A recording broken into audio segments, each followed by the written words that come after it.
Louisa Zervas was born in 1877. She is Bernard and Athena Zervas' first child. After her father's death in 1879, Louisa and her mother moved to her home country. She spent her early years helping her mother with things around the house. She was always doing chores. She rarely played. Some years later, the country was undergoing financial issues and were out of resources. Around that time, Athena had fallen incredibly ill. She was getting worse, and they didn't have the money to get her the medicine. Louisa made the sacrifice of marrying rich to help her family. Her husband Stan was looking for someone youthful to have his children. Louisa was able to help her mother. After that, she moved away from her family to live with her husband. Louisa hated living there. Her husband was very cruel to her. He threatened to make her family suffer if she didn't give him any children. For years, Louisa failed to bear a child. Her husband became ill and was experiencing severe memory loss. For his own safety, he would remain bedridden. With the little freedom she had, Louisa liked to explore ancient ruins. One day, she noticed a man playing lorry. She was fascinated by his music. He introduced himself as Apollo. He was quite charming. They talked all morning. Louisa would meet him at the ruins every day to listen to him play. That was when their affair began. The two of them were inseparable. Louisa was madly in love with him.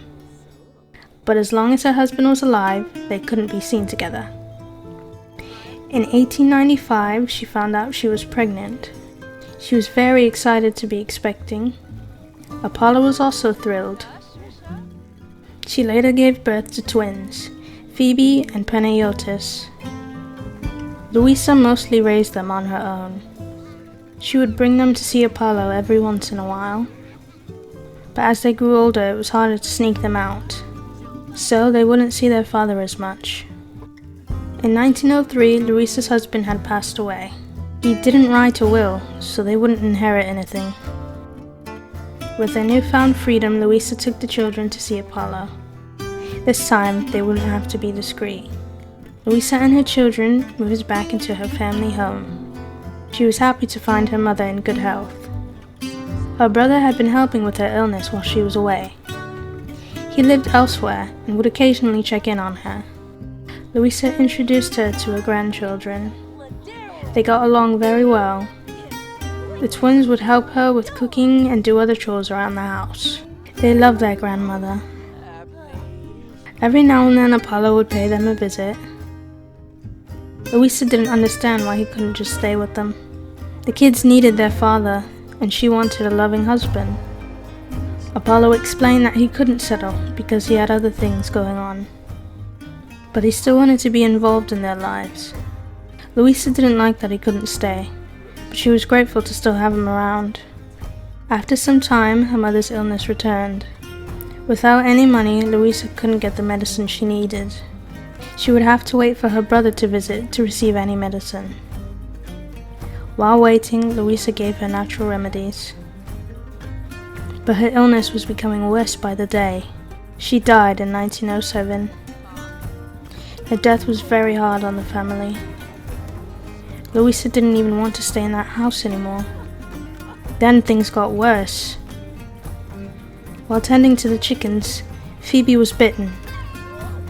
She had fallen ill herself. This time, Louisa's brother was able to bring her medicine. But there was no curing her disease. She passed just a few months after her grandmother. Apollo was infuriated. He couldn't believe how negligent Louisa was as a parent. He despised her for failing to protect their child. Louisa couldn't deal with the pain. Everything reminded her of who she lost. So she took her son and they moved to a new country for a fresh start.